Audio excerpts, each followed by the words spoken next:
आपका स्वागत है इस विशेष course fundamentals of computer in manufacturing में। इस कोर्स के पाठ्यक्रम के समन्वयक डॉक्टर रामकृष्ण राठौर और प्रोफेसर समर प्रकाश सक्सेना है। जीएनएम कोड का मैनुअल पार्ट प्रोग्राम में महत्व। नमस्कार विद्यार्थियों, आज के इस लेक्चर में हम आपका स्वागत करते हैं जिसका विषय है जीएनएम कोड्स का मैनुअल पार्ट प्रोग्राम। मेरा नाम डॉक्टर रामकृष्ण राठौर है। मैं Rungta college of engineering and technology CSVTU Bhilai में डीन रिसर्च एवं डेवलपमेंट और एसोसिएट प्रोफेसर के रूप में कार्यरत हूँ। जीएनएम कोड्स का उपयोग CNC मशीनिंग में मशीन को विभिन्न कार्यों को करने के निर्देश देने के लिए किया जाता है। यह कोड्स मशीन को यह बताते हैं कि किस प्रकार की क्रियाएं करनी है, जैसे ड्रिलिंग, टर्निंग या मिलिंग। मैनुअल पार्ट प्रोग्रामिंग में प्रोग्रामर इन कोड्स का उपयोग करके मशीन को निर्देश देता है कि वह किस प्रकार का कार्य और किस दिशा में करे। जी कोड्स मशीन को ज्योमेट्रिकल पाथ के बारे में जानकारी देते हैं, जैसे कि स्ट्रेट लाइन, आर्क मूवमेंट के साथ मशीन को या कटिंग टूल को मूव करना। उदाहरण के लिए जी कोड G01 का उपयोग सीधी रेखा में मूवमेंट करने के लिए यूज किया जाता है। एम कोड्स मशीन के विविध कार्यों को नियंत्रित करते हैं, जैसे कि स्पिंडल ऑन या ऑफ करना, कूलेंट्स को ऑन या ऑफ करना इत्यादि। उदाहरण के लिए M03 कोड स्पिंडल को चालू करता है। साथ ही साथ आज के लेक्चर में हम कैंट साइकिल के बारे में भी समझेंगे, जहां कैंट साइकिल एक और महत्वपूर्ण तत्व होते हैं जो सामान्य मशीनिंग प्रक्रियाओं को स्वचालित करने के लिए प्री डिफाइंड प्रोग्राम्स होते हैं। इनका उपयोग करने से समय की बचत होती है और सामान्य कार्यों के लिए मैनुअल कोडिंग की आवश्यकता कम हो जाती है। इस प्रकार जीएनएम कोड्स का मैनुअल पार्ट प्रोग्रामिंग में उपयोग करके मशीनिंग प्रक्रिया को नियंत्रित और निर्देशित किया जाता है, जिससे सटीक और कुशल उत्पादन संभव हो पाता है। आइए अब हम इस लेक्चर का उद्देश्य सीखते हैं। इस लेक्चर से आप सीखेंगे कि आप कैम कंप्यूटर एडेड मैन्युफैक्चरिंग में पार्ट प्रोग्रामिंग की मूलभूत अवधारणा को समझेंगे। कैम सॉफ्टवेयर का उपयोग करके मशीनों के लिए पार्ट प्रोग्रामिंग कैसे की जाती है, इसका अध्ययन किया जाएगा। इसके साथ ही जी और एम कोड्स की समझ भी विकसित हो जाएगी। जी कोड्स का उपयोग ज्योमेट्रिकल पाथ को निर्देशित करने के लिए किया जाएगा और एम कोड्स को विभिन्न अन्य कार्यों को कंप्लीट करने के लिए यूज किया जाता है। कैंट साइकिल की भी समझ दी जाएगी, जो सामान्य मशीनिंग प्रक्रियाओं को ऑटोमेटेड करने के लिए उपयोग किए जाते हैं। आप सीखेंगे कि कैसे कैंट साइकिल का उपयोग करके CNC मशीनिंग को सरल और प्रभावी बनाया जा सकता है। इस लेक्चर के माध्यम से आप कैम सॉफ्टवेयर और CNC मशीनिंग की आवश्यकताओं को समझने में सक्षम होंगे, जिससे आप रियल वर्ल्ड की मशीनिंग प्रक्रियाओं में इनका प्रभावी रूप से उपयोग कर सकेंगे। आइए इसके बाद हम हमारे लास्ट लेक्चर के जो पार्ट प्रोग्राम्स रह गए थे, आज हम उन्हें भी कंप्लीट करने की कोशिश करेंगे। पार्ट प्रोग्राम का उदाहरण, जहां नीचे दिए गए चित्र में आप जो देख पा रहे हैं, वहां पार्ट को प्राप्त करने के लिए प्रोग्राम जो है, पार्ट प्रोग्राम आपको तैयार करना है। इस जो स्पेसिफिक फिगर है, यहाँ पर इसका हमें सॉल्यूशन डेवलप करना है। जैसा कि आप इस चित्र में देख पा रहे हैं, यहाँ पर एक सिलेंड्रिकल वर्क पीस जो है लेथ में होल्ड किया हुआ है, जिसमें उसके सेंट्रल एक्सिस के अबाउट रोटेशन परफॉर्म किए जाते हैं, जहां आपको चक की स्पीड जो है उसके अकॉर्डिंगली रोटेशंस मिलते हैं। यहाँ पर दो एक्सिस, एक्स एक्सिस और जेड एक्सिस का काम किया जाएगा। इसको ध्यान में रखते हुए जो सॉल्यूशंस डेवलप होगा वो कुछ इस प्रकार है। यहाँ N05 जो सीक्वेंस नंबर है, G71, G90 and G94 first block में हम यूज करेंगे। इस लाइन में या इस ब्लॉक में इनपुट वैल्यूज को mm में दर्ज किया गया है। इसके साथ ही साथ एब्सोल्यूट डायमेंशनिंग का उपयोग किया गया है, जिसका मतलब है कि सभी डायमेंशन एक रेफरेंस पॉइंट से मापे जाते हैं। फीड रेट को mm पर मिनट में सेट किया गया है, जिससे मशीन की गति नियंत्रित होती है। इसके पश्चात नेक्स्ट ब्लॉक में N10, G02, X10, Z-10, R10 and F20। इस ब्लॉक में सर्कुलर इंटरपोलेशन क्लॉकवाइज के लिए उपयोग किया गया है, जहां x और z एक्सिस पर पॉइंट्स को स्पेसिफाई किया जाता है, जिसकी वैल्यूज 10 और -10 है। साथ ही साथ R10 का मतलब है कि रेडियस 10 mm है, जहां पर फीड रेट 20 mm पर मिनट पर सेट किया गया है। इसके बाद जो नेक्स्ट ब्लॉक है N15, 01, X10, Z-100 and F30। इस ब्लॉक में लीनियर इंटरपोलेशन के लिए कोड लिखा गया है, जो कि टर्निंग ऑपरेशन के लिए उपयोग होता है। फीड रेट को 30 mm पर मिनट पर सेट किया गया है और साथ ही साथ x और z कोऑर्डिनेट को स्पेसिफाई भी किया गया है। नेक्स्ट ब्लॉक में N20, G00, X0, Z2। यह कमांड रैपिड ट्रैवर्स के लिए है, जिसमें टूल को तेजी से टारगेट पॉइंट पर पहुंचाया जाता है। इसके साथ ही साथ स्पिंडल स्टॉप को भी यूज किया गया है।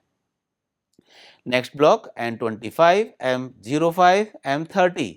इस ब्लॉक में प्रोग्राम का अंत किया गया है, जहां मशीन स्टॉप और टेप रिवाइंड कमांड भी एग्जीक्यूट किए गए हैं, जिससे मशीन पूरी तरह बंद हो जाती है और टेप रिवाइंड हो जाती है।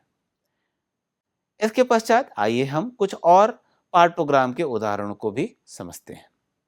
नीचे दिए गए आकृति में दिखाए गए वर्क पीस के लिए उसके एजेस को स्मूथनिंग करने के लिए, जहां पर आपको एजेस या किनारों से बर्स हटाने हैं, इसके लिए एंड मिलिंग प्रोग्राम हमें यहां ऑपरेशन के लिए पार्ट प्रोग्राम डेवलप करना है, जहां 25 mm डायमीटर का एंड मिल कटर उपयोग करना है। इसमें 30 mm पर मिनट का फीड रेट हमें लेना है। साथ ही साथ टारगेट पॉइंट को x = -30 mm, y = -30 mm और z = 10 mm पर स्थित मानना है। ध्यान देना है कि वर्क पीस को लोकेट और पोजीशन करने के लिए होल्स का उपयोग किया गया है, जिसके थ्रू फिक्सर्स के थ्रू इस वर्क पीस को होल्ड किया गया है।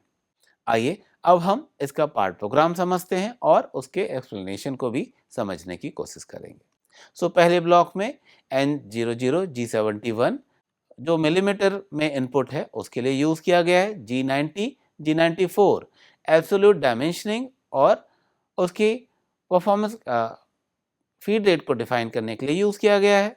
इसके बाद N05, G00, X-30, Y30 and 10 एक स्पेसिफिक टारगेट पॉइंट पर पहुंचाने के लिए रैपिड ट्रांसफर्स का उपयोग किया गया है। इसके पश्चात नेक्स्ट ब्लॉक में N10, G00, Y0, Z-20, S800 और M03 यहाँ पर टूल को रैपिड ट्रैवर्स के थ्रू कटर डेप्थ तक स्पिंडल स्पीड को ऑन करते हुए, जो कि क्लॉकवाइज डायरेक्शन है, जिसका आरपीएम की स्पीड है 800 आरपीएम, इसके थ्रू इसे क्लॉकवाइज डायरेक्शन में घुमाना स्टार्ट किया गया है। इसके पश्चात नेक्स्ट ब्लॉक में G01, G41, X175, Y0 and F30 यहाँ कटर के निचले किनारों को मिलिंग करने की शुरुआत करने के लिए कमांड दिया गया है, जहां G01 लीनियर इंटरपोलेशन है। साथ ही साथ कटर कंपनसेशन को ऑन किया गया है और x और y के डायरेक्शन में स्पेसिफिक पॉइंट पर लीनियर मोमेंट के थ्रू कटिंग स्टार्ट की गई है। इसके पश्चात नेक्स्ट ब्लॉक जो N20 है, यहाँ G17, G03, X200, Y25, R25 यहाँ ऑफसेट कंपनसेशन ऑन किया गया है। साथ ही साथ G17 जहाँ XY प्लेन का चयन किया गया है और उसके पश्चात G03 जहाँ सर्कुलर आर्क के द्वारा यहाँ पर इसे एक सर्कुलर आर्क या सर्कुलर मोमेंट में यहाँ पर मिलिंग के ऑपरेशन को परफॉर्म किया गया है, जिसका रेडियस है 25 mm। नेक्स्ट ब्लॉक में N25, G01, X200, Y75 यहाँ पर राइट एज पर एंड मिल जो है XY प्लेन के चयन के साथ यहाँ पर एंटी क्लॉकवाइज डायरेक्शन पर काम करने लीनियर डायरेक्शन में मूवमेंट के लिए कार्यरत है। इसके पश्चात नेक्स्ट जो ब्लॉक है that is N30, G17, G03, X175, Y100 and R25।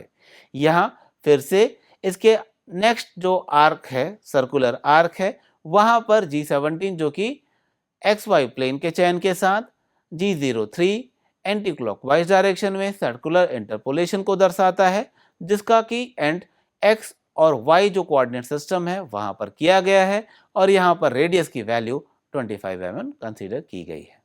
इसके पश्चात N35, G01, X25, Y100 यहाँ पर एक लीनियर एज को एंड मिल करने के लिए उपयोग किया गया है, जहां पर अब कटिंग टूल स्पेसिफाइड डायमेंशंस जो हैं x और y के डायमेंशंस जो दिए गए हैं वहां तक लीनियर मोमेंट के थ्रू लीनियर इंटरपोलेशन करते हुए एंड मिलिंग परफॉर्म करेगा। इसके पश्चात N40, G17, G03, X0, Y75 and R25 में XY प्लेन का सिलेक्शन करते हुए एंटी क्लॉकवाइज डायरेक्शन में सर्कुलर इंटरपोलेशन परफॉर्म किया गया है। कहाँ तक परफॉर्म होगा? यहाँ पर जो एंड पॉइंट रहेगा सर्कुलर इंटरपोलेशन को परफॉर्म करने का वो है X0 और Y75। यहाँ पर जो रेडियस जो कंसीडर की जाएगी सर्कुलर इंटरपोलेशन के लिए वो 25 mm की है। साथ ही साथ नेक्स्ट ब्लॉक में G01, X0, Y25 mm पर लिया गया है, जहाँ पर लेफ्ट एज पर एंड मिल परफॉर्म की जा रही है। ये एक लीनियर इंटरपोलेशन है जहां पर एंड मिलिंग परफॉर्म करते हुए स्ट्रेट लाइन पर मिलिंग परफॉर्म होगी और मटेरियल रिमूवल होगा। N50, G17, G03, X25, Y0, R25 यहाँ पर XY प्लेन का सिलेक्शन करते हुए एक एंटी क्लॉकवाइज डायरेक्शन में सर्कुलर इंटरपोलेशन को परफॉर्म किया गया है अप टू स्पेसिफाइड डायरेक्शन जो कि X और Y के कोऑर्डिनेट में दिया गया है और R की वैल्यू 25 mm ली गई है। इसके पश्चात N55, G00, G40, X0, Y30 के उपयोग से पार्ट से रैपिड एग्जिट के थ्रू ऑफसेट कंपनसेशन को बंद करते हुए यहाँ पर एक रैपिड मोमेंट के थ्रू रिट्रैक्ट पॉइंट तक पहुंचाया गया है। इसके पश्चात N60 नेक्स्ट ब्लॉक में N60, M05, M30 का उपयोग किया गया है। यहाँ पर स्पेंडल रुक जाता है और प्रोग्राम समाप्त हो जाएगा, जिससे मशीन रुकेगी और टेप रिवाइंड हो जाएगा। आशा है कि आपको ये पार्ट प्रोग्राम समझ में आया होगा। आइए इसके बाद अब हम जो नेक्स्ट पार्ट प्रोग्राम समझेंगे वो ड्रिलिंग के लिए होगा। इससे पहले हमने पार्ट प्रोग्राम समझा था वो एंड मिलिंग के ऑपरेशन को परफॉर्म करने के लिए था। अब जो नेक्स्ट उदाहरण हम लेंगे इस पार्ट प्रोग्राम में हम समझेंगे कि ड्रिलिंग के ऑपरेशंस को पार्ट प्रोग्राम द्वारा कैसे एग्जीक्यूट कराया जा सकता है। आइए उसे एक एग्जांपल के थ्रू समझते हैं। वर्क पीस नीचे दिखाए गए चित्र में दर्शाया गया है। यहाँ वर्क पीस एक 200 mm से 100 mm और 15 mm के साइज का आयताकार प्लेट है, जहाँ पर छिद्रों का व्यास 10 mm है। जो होल्स हैं उनका डायमीटर जो है वो 10 mm है। फीड रेट 0.1 mm पर रिवॉल्यूशन आपको यूज करना है। साथ ही साथ स्पिंडल स्पीड 800 रिवॉल्यूशन पर मिनट हमें लेना है। मान लें कि target point x is equal -10 mm, y is equal -10 mm और z इज इक्वल 10 mm पर स्थित है, जहां वर्कपीस की सतह को इस प्रकार से फिक्सचर किया गया है कि इसकी निचली सतह मशीन टूल टेबल की सतह से 30 mm ऊपर है, जिससे छिद्रों के लिए जो होल्स हैं उनके लिए पर्याप्त क्लियरेंस प्रदान होगा, जिससे कि अगर जो ड्रिल बीट है वो वर्कपीस को क्रॉस करता है तो इससे हमारे जिग्स एंड फिक्सचर्स को हानि नहीं पहुंचाई जाएगी। आइए अब हम इसके पार्ट प्रोग्राम को समझते हैं। ये पार्ट प्रोग्राम हमें किस तरह से क्रिएट करना है और उसके एक्सप्लेनेशंस क्या होंगे। तो सबसे पहले N01, G71, G90, G95 यहाँ मैट्रिक यूनिट और एब्सोल्यूट डायमेंशनिंग को डिफाइन किया गया है। इसके पश्चात नेक्स्ट ब्लॉक पे N02, G00, X-10, Y-10 and Z10 यहाँ पर टारगेट पॉइंट को परिभाषित करता है। इसके पश्चात जो S800 है और M03 है, यहाँ पर स्पिंडल क्लॉकवाइज डायरेक्शन में 800 RPM की स्पीड के साथ रोटेशन स्टार्ट करेगा। साथ ही साथ नेक्स्ट ब्लॉक में N03, G00, X20, Y10 and यहाँ पर जो EOB लिखा हुआ है वो एंड ऑफ ब्लॉक को प्रदर्शित करता है। यहाँ पर टूल की रैपिड ट्रैवर्स से पहले होल की स्थिति पर यानी निचला बाया होल जो है हमें वहाँ जो ड्रिलिंग है वहाँ के लिए हमें टूल को लोकेट करना है। ध्यान रखेंगे जो वर्क पीस है उससे कटिंग टूल जो है एक पर्याप्त गैप पे यहाँ पर टूल ट्रैवल करेगा जिससे कि वर्क पीस और टूल में डैमेज की संभावनाएं कम हो जाएंगी। इसके पश्चात नेक्स्ट जो ब्लॉक है N03, G01, Z-20, F0.1, इसमें इस ब्लॉक में लीनियर इंटरपोलेशन करते हुए ड्रिल बिट को पहले ड्रिल को जो होल है उसे क्रिएट करने के लिए -20 डायरेक्शन पर नीचे लाया गया है जिससे होल जो है वो क्रिएट होगा। ऑलरेडी यहाँ पर स्पिंडल मोमेंट में है इसलिए ड्रिल बिट रोटेट होते हुए यहाँ पर पहला होल क्रिएट करेगा। इसके पश्चात अगर आप यहाँ पर ध्यान से देखेंगे तो यहाँ वर्क पीस की जो थिकनेस है उससे नीचे ड्रिल बिट जा रही है जिससे कि थ्रू आउट होल वहां पर डेवलप हो सकेगा। नेक्स्ट ब्लॉक में N04, G00, Z10, यहाँ पर होल ड्रिल बिट से हमें अब after drilling operation drill bit को अब होल से वापस रिट्रैक्ट करना है स्पेसिफिक रिट्रैक्ट पॉइंट तक। अब हम इसे रिट्रैक्ट प्लेन पर मूवमेंट देंगे नेक्स्ट होल तक लोकेट करने के लिए। नेक्स्ट ब्लॉक में N05, G00, X180, Y10 इसके द्वारा रैपिड ट्रैवर्स करते हुए कटिंग टूल जो नेक्स्ट होल लोकेशन है जो कि निचले दाएं होल के लोकेशन है वहां पर पहुंच जाएगा। नेक्स्ट ब्लॉक में N06 जहां G01, Z-20, F.1 है यहाँ पर फिर से होल परफॉर्म होगा। ऐसा करते हुए हम N07 में फिर से हम ड्रिल बिट को रिट्रैक्ट करेंगे, फिर N08 पे रैपिड ट्रैवर्स करते हुए नेक्स्ट होल के लोकेशन तक पहुंचेंगे जो कि X और Y के थ्रू यहाँ पर डिफाइंड है। इसके पश्चात N09 ब्लॉक पे हम फिर से ड्रिलिंग परफॉर्म करेंगे। N10 ब्लॉक पे हमें ड्रिल बिट को फिर से रिट्रैक्ट करना है और हम रिट्रैक्ट जो प्लेन है उस पर फिर से रैपिड ट्रैवर्स करेंगे, नेक्स्ट होल लोकेशन पर पहुंचेंगे, फिर से ड्रिलिंग परफॉर्म करेंगे, ड्रिल बिट को रिट्रैक्ट करेंगे। ऐसे करते हुए हम रैपिड ट्रैवर्स करते हुए टारगेट पॉइंट पर पहुंचेंगे N14 पर। लास्ट जो यहाँ पर ब्लॉक रहेगा जो कि N15 है, M05 और M30 है, यहाँ पर M05 द्वारा स्पिंडल स्टॉप हो जाएगा और M30 के द्वारा प्रोग्राम समाप्त हो जाएगा और टेप रिवाइंड हो जाएगी। इस तरीके से इसे हमें यहाँ पर परफॉर्म करना है। अब हमारे पार्ट प्रोग्रामिंग में जो नेक्स्ट सेगमेंट है जहां पर आपने यहाँ पर ड्रिल बिट के लिए भी आपने समझा होगा कि हमें ड्रिल बिट जो ड्रिलिंग ऑपरेशन है उसे परफॉर्म करने के लिए क्या करना पड़ता है, ड्रिल बिट को एक स्पेसिफिक लोकेशन पे जो कि पहुंचाना पड़ता है जो कि वर्कपीस से काफी ऊपर होता है। यहाँ पर हम इसे पहुंचाएंगे। यहाँ आने के बाद ड्रिल बिट ड्रिलिंग का एक्शन परफॉर्म करती है, फिर से वापस रिट्रैक्ट होती है, देन नेक्स्ट लोकेशन पर फिर अपने आप को ट्रैवल कराने पड़ते हैं। ये जो आप कटिंग सीक्वेंसेस हैं, अगर आपको मान लीजिए मल्टीपल होल्स को डेवलप करना है यहाँ पर हो सकता है 100 से ज़्यादा अगर आपके पास ड्रिलिंग होल्स आपको क्रिएट करने हैं। इस मोमेंट पे आपके लिए मल्टीपल प्रोग्राम लाइंस रिपीट किए जाते हैं। रिपीट करने से हमारी जो मेमोरी होती है वो काफ़ी बढ़ जाती है और क्योंकि ये एक रिपीटेड मोमेंट है, ऐसे कम करने के लिए या ओवरकम करने के लिए हमारे पास जो सॉल्यूशन है वो है CNC canned cycle programs. CNC canned cycle programs एक प्रोग्रामिंग भाषा है जो CNC मशीनों को ऑटोमेटेड रूप से ऑपरेट करने के लिए उपयोग की जाती है। इन प्रोग्रामों का मुख्य उद्देश्य मशीन ऑपरेशन को सरल और कुशल बनाना होता है। CNC मशीनिंग में विभिन्न प्रकार के कार्यों को ऑटोमेट करने के लिए इन प्रोग्राम्स का उपयोग करेंगे, जैसे कि ड्रिलिंग, मिलिंग, टर्निंग और थ्रेडिंग प्रोग्राम्स।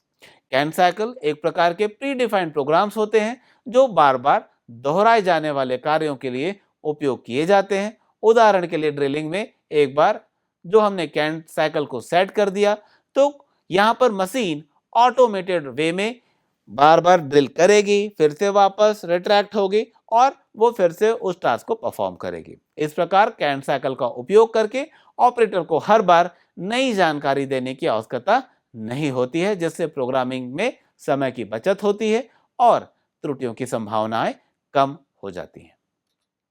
ठीक है, यह तकनीक उन प्रक्रियाओं में विशेष रूप से उपयोगी होती है जहां सामान्य कार्यों को कई बार दोहराया जाता है, जिससे उत्पादन में स्थिरता और गुणवत्ता में सुधार होता है।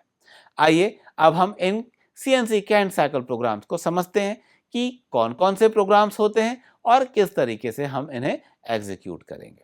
सो कैंट साइकिल आपके स्क्रीन पर दिखाए गए हैं, जो कि कैंट साइकिल्स हैं, उनके एग्जाम्पल्स हैं कि उन्हें किस तरीके से एग्जीक्यूट किया जाता है और उन कैंट साइकिल्स के एक्सप्लेनेशन भी यहाँ पर दिए गए हैं। तो सबसे पहला कैंट साइकिल है G81, G81 X50 Y50 Z-10 and R5 और F100। यहाँ पर ड्रिलिंग साइकिल के लिए G81 यूज किया जाता है। टूल को निर्देशित किया जाता है XY डायरेक्शन पर, वो चला जाएगा, वहां तक पहुंचेगा और Z डायरेक्शन जहां पर है उतने गहराई तक वो वहां पर ड्रिल परफॉर्म करेगा। R5 जो है यहाँ पर वो रिट्रैक्ट हाइट है, उतने हाइट तक ड्रिल परफॉर्म करने के बाद ड्रिल बिट वापस आ जाएगा। ठीक है, और यह ड्रिलिंग कौन से स्पीड पर परफॉर्म की जाएगी? सो जी हाँ, यहाँ F100 जो है वो फीड रेट की दर बताता है, जिसके थ्रू ड्रिलिंग 100 mm पर मिनट के स्पीड से ड्रिलिंग परफॉर्म होगा।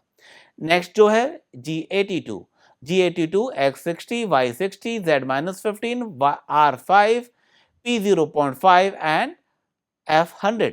ये G82 drilling cycle with dwell है। यहाँ G81 के समान यहाँ पर भी होल्स क्रिएट किए जाते हैं जो कि अधिक सटीक होते हैं। ड्रिलिंग के लिए यहाँ पर पॉइंट P0.5 का ड्वेल टाइम शामिल होता है। ये जो ड्वेल टाइम है वो उसे कुछ देर के लिए स्टॉप करता है और उसके बाद फिर से ड्रिलिंग लोकेशन तक पहुंचाएगा, फिर ड्रिलिंग परफॉर्म होगा, फिर रिट्रैक्ट होगा, फिर स्टॉप लेगा, पॉज लेते हुए ये उस पर्टिकुलर मोमेंट को बार बार परफॉर्म करता है उस ड्वेल टाइम के साथ। पैक ड्रिलिंग साइकिल जो कि नेक्स्ट ड्रिलिंग साइकिल है G83, यहाँ G83 X70 Y70 Z-20 Z-20 and R5 और Q2 और F100 ये एक पैक ड्रिलिंग साइकिल को दर्शाता है। यहाँ गहरे छेद करने के लिए ड्रिलिंग के लिए ये पर्टिकुलर कैंट साइकिल यूज किया जाता है। यहाँ टूल इंक्रीमेंट्स परफॉर्म किए जाते हैं जो कि Q2 द्वारा परफॉर्म होगा। बार बार कटिंग टूल ड्रिल करता है थोड़ी गहराई तक, फिर वापस आता है, फिर उसे गहराई करता है, वहां तक ड्रिलिंग परफॉर्म करेगा, फिर वापस रिट्रैक्ट होगा। तो ये बार बार यहाँ पर परफॉर्म किया जाता है। ये ऐसा इसलिए किया जाता है बिकॉज जब आपको गहराई तक ड्रिलिंग करना होता है तो यहाँ पर जो वर्क पीस, जो वेस्ट मटेरियल्स जो हैं, जो आफ्टर ड्रिलिंग जो निकलते हैं, वो वहीं उस होल पे रह जाते हैं, जिससे वहां पर उस होल पे ड्रिल बिट का जाम होना वो एक समस्या आ सकती है। इसलिए इन समस्याओं के समाधान के लिए हम इस तरीके के कैंट साइकिल का उपयोग करते हैं। नेक्स्ट कैंट साइकिल है G84। ये टैपिंग का साइकिल है, साइकिल प्रोग्राम है, जहां थ्रेड टैप्स जो है उसे करने के लिए यूज किया जाता है। स्पिंडल रोटेशन को फीड रेट के साथ सिंक्रोनाइज किया जाएगा ताकि सही थ्रेड कटिंग यहां पर सुनिश्चित हो सके, जहां पर X और Y और Z डायरेक्शन जो है यहाँ पर थ्रेड कहाँ तक परफॉर्म करना है उसको डिफाइन करते हैं और किस फीड रेट के साथ डिफाइन करना है उसे भी डिफाइन करेंगे। इसके पश्चात G85 बोरिंग कैंट साइकिल को प्रदर्शित करता है, जहां आपको छेद को बोर करने के लिए अगर आपने ऑलरेडी एक ड्रिलिंग परफॉर्म कर ली है, अब उस छेद को अगर आपको बड़ा करना है तो आप बोरिंग का साइकिल यूज कर सकते हैं। यहाँ बिना ड्वेल टाइम के टूल को रिट्रैक्ट पोजीशन पर वापस लाता है और पूरी प्रक्रिया के दौरान फीड रेट स्थिर रहता है, जो कि यहाँ पर प्रदर्शित किया गया है F80 के द्वारा। इसके अलावा यहाँ पर G86 boring cycle with spindle stop को प्रदर्शित करता है, जहाँ छेद को बोर करने के लिए इसका उपयोग किया जाता है, जो कि छेद के निचले भाग में स्पिंडल को रोकता है और फिर टूल को वापस लाता है। यहाँ पर थ्रू आउट होल नहीं परफॉर्म किए जाएंगे। यहाँ पर बोरिंग साइकिल के द्वारा लास्ट मोमेंट तक आने के बाद स्पिंडल को रोककर टूल को रिट्रैक्ट किया जाता है। इसका उपयोग उन ऑपरेशनों के लिए किया जाता है जहां इनमें स्पिंडल को बदलकर टूल को बदलने के लिए रोकना पड़ता है। G87 back boring can cycle है जहां पर वर्क पीस के पीछे की तरफ से छेद बोर करने के लिए इसका उपयोग किया जाएगा और इसका उपयोग तब तक किया जाता है जब तक छेद को सामने से एक्सेस नहीं किया जा सकता। ठीक है, नेक्स्ट बोरिंग जो कैन साइकिल है वो boring cycle with manual retract है। इसके पश्चात G89 boring cycle with dual time है और इसके द्वारा ये डुअल टाइम के द्वारा यहाँ पर बोरिंग के साइकिल्स को परफॉर्म किया जाता है। अधिक सटीक और फिनिशिंग ऑपरेशंस के लिए इस कैन साइकिल का उपयोग किया जाना है। इसके पश्चात अब हम समझते हैं जो ये साइकिल प्रोग्राम्स हैं इनके एक्सप्लेनेशन को अब हम समझते जाएंगे। G81 भी हमने समझा था, यहाँ आप जो G81 प्रोग्राम्स हैं उन्हें आपको समझना है। यहाँ पर G81 प्रोग्राम कैन साइकिल के लिए उपयोग किए जाते हैं जहाँ पर जो हमने समझा था कि बार बार जो ड्रिलिंग करना है, जो आपको टास्क परफॉर्म करना है यहाँ पर, उस टास्क को परफॉर्म करने के लिए यहाँ पर सबसे पहले rapid traverse to start point perform किया जाता है जहाँ पर टूल एक अपने पोजीशन तक आता है जहाँ पर ड्रिल परफॉर्म करना है। Then call for canned cycles होते हैं जहाँ पर G81 उसमें ड्रिलिंग परफॉर्म करेगी, देन वापस आएगी और यहाँ पर रैपिड ट्रैवर्स के थ्रू रिट्रैक्ट पॉइंट पर वापस आया जाता है, देन नेक्स्ट लाइन परफॉर्म किया जाएगा। आइए हम इसे एक प्रोग्राम के द्वारा समझते हैं। यहाँ पर फिगर में दिखाए गए जो डायग्राम है वहाँ पर हम इसे परफॉर्म करने के लिए हम एक CNC ऑपरेशन को परफॉर्म करेंगे। ये CNC प्रोग्राम फानुक कंट्रोलर का है जिसके दिखाए गए कोड्स को अब हम समझते हैं। तो सबसे पहले यहाँ पर ब्लॉक 1 प्रोग्राम की शुरुआत करेंगे। यहाँ पर ब्लॉक 2 में प्रोग्राम नंबर और ID को निर्देशित करेंगे। इसके बाद नेक्स्ट ब्लॉक में हम डायमेंशंस यूनिट को प्री रिक्विजिट जो यूनिट्स हैं हम उसे डिफाइन करेंगे। इसके बाद नेक्स्ट ब्लॉक में हम इस ब्लॉक का उपयोग करके सामान्य साइकिल को हम यहाँ पर डिफाइन करेंगे जहाँ पर G17 और जो कि XY डायरेक्शन पर परफॉर्म करेगा प्लेन पर, G40 जहाँ पर वहाँ पर ऑलरेडी जो अगर कोई से हमने डिफाइन किए हुए हैं कि कोई से कंपनसेशंस हैं उसे वो ऑफ करेगा। इसके द्वारा एब्सोल्यूट डायमेंशंस पर उसे सेट किया गया है। अब वर्क पीस जो नेक्स्ट ब्लॉक है वर्क पीस पर प्रोग्राम को सेट किया गया है। इसके पश्चात मौजूदा कटिंग टूल को चेंज करके स्पेसिफिक टूल को यूज किया गया है टूल नंबर के द्वारा। नेक्स्ट ब्लॉक में जो XYZ के निर्देशांक हैं उसको यूज करते हुए छेद करने के लिए स्पिंडल रोटेशन स्टार्ट किया गया है। इसके पश्चात यहाँ पर इस छेद को जो नेक्स्ट ब्लॉक है वहाँ पर स्पेसिफिक डायमेंशन तक उसका पोजीशन डिफाइन किया गया है। इसके पश्चात टूल का उपयोग करके उस पर ड्रिलिंग के जो कैंट साइकिल है उसे परफॉर्म किया गया है ब्लॉक नंबर 9 पर।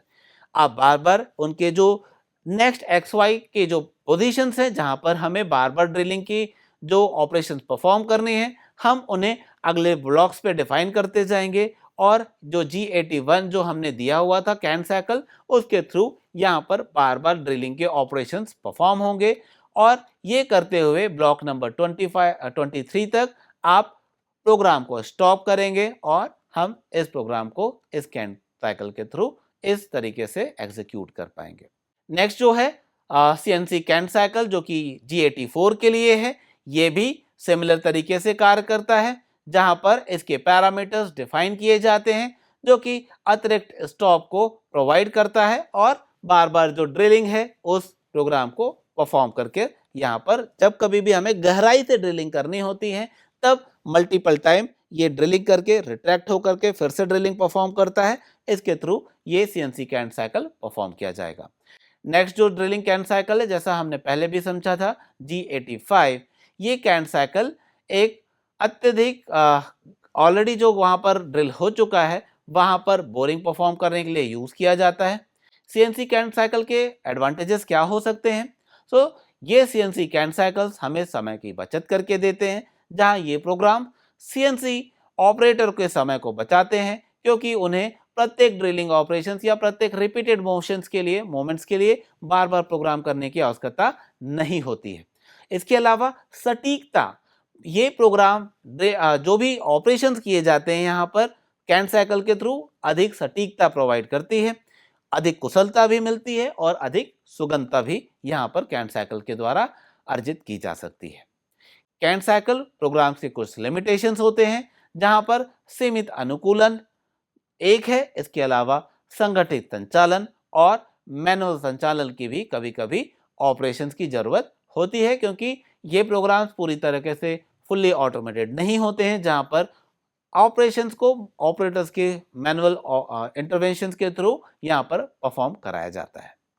इसके बाद CNC manual part programme versus computer assisted part programme भी होते हैं, जहां पर सीएनसी के अलग अलग इनके बीच में डिफरेंसेस होते हैं। आइए अब हम इन्हें समझते हैं। जहां पर सीएनसी मैनुअल पार्ट प्रोग्राम मानव ऑपरेटरों द्वारा नियंत्रित किया जाता है, कम सटीकता और गति के द्वारा परफॉर्म किया जाता है, जटिल भागों के लिए कठिन हो जाता है और उत्पादन प्रक्रिया में अधिक भ्रम की स्थिति पैदा करता है और इसके लिए श्रम की आवश्यकता होती है। जहां तक computer aided assisted part programming की बात है, जो कंप्यूटर सॉफ्टवेयर द्वारा नियंत्रित किए जाते हैं, उच्च सटीकता और गति से इसको ऑपरेट किया जाता है, किसी भी जटिलता के भागों को संभालने के लिए ये सक्षम होते हैं और उत्पादन की प्रक्रिया में कम श्रम की आवश्यकता होती है। इसके बाद सीएनसी प्रोग्राम जो होते हैं उनके भविष्य जो हैं यहाँ पर स्वचालन, जो कि ऑटोमेटेड वे में परफॉर्म किए जा सकते हैं। इसके अलावा आप एआई का भी यहाँ पर आप यूज कर सकते हैं, जो आर्टिफिशियल इंटेलिजेंस है उसका भी उपयोग करके इन मैनुअल पार्ट प्रोग्राम को और अधिकता और सटीकता से आप यहाँ पर एग्जीक्यूट कर सकते हैं। इसके अलावा इंटरनेट ऑफ थिंग्स और डिजिटल जो मैन्युफैक्चरिंग है इनका भी उपयोग किया जा सकता है भविष्य में, जिसके द्वारा ये जो इंडस्ट्री 4.0 या इंडस्ट्री 5.0 के जो कॉन्सेप्ट्स हैं उन्हें यहाँ पर आसानी से यहाँ पर एग्जीक्यूट किया जा सकेगा। आइए अब हम इस लेक्चर का कंक्लूजन समझते हैं। इस कोर्स में हमने समझा कि जीएनएम कोड्स क्या है, हमने ये भी समझा कि उसके और प्रोग्राम्स के उदाहरण के द्वारा हमने समझा कि जीएनएम कोड्स को विभिन्न पार्ट प्रोग्रामों को क्रिएट करने के लिए किस तरीके से हम इन्हें यूज कर सकते हैं। साथ ही साथ हमने समझा कि कैंट साइकिल्स क्या होते हैं, उनके लिए हमें योजना क्या बनानी चाहिए और पार्ट प्रोग्रामिंग के एडवांटेजेस एंड लिमिटेशंस क्या हो सकते हैं, ये भी आज के इस लेक्चर में हमने समझा है। सो अगले लेक्चर में हम समझेंगे कंप्यूटर एडेड पार्ट प्रोग्रामिंग का परिचय, जहां हम कंप्यूटर एडेड पार्ट प्रोग्रामिंग की मूलभूत समझ विकसित करेंगे। इसके अलावा कैम सॉफ्टवेयर में जी कोड और एम कोड का उपयोग करना सीखेंगे, ऑटोमेटेड प्रोग्रामिंग के लाभों को भी समझेंगे और इसके द्वारा हम इसकी प्रोग्रामिंग परफॉर्म कर सकेंगे। आज के इस लेक्चर को पेशेंसली सुनने के लिए आप सभी का धन्यवाद और हैप्पी लर्निंग। आपका दिन शुभ रहे।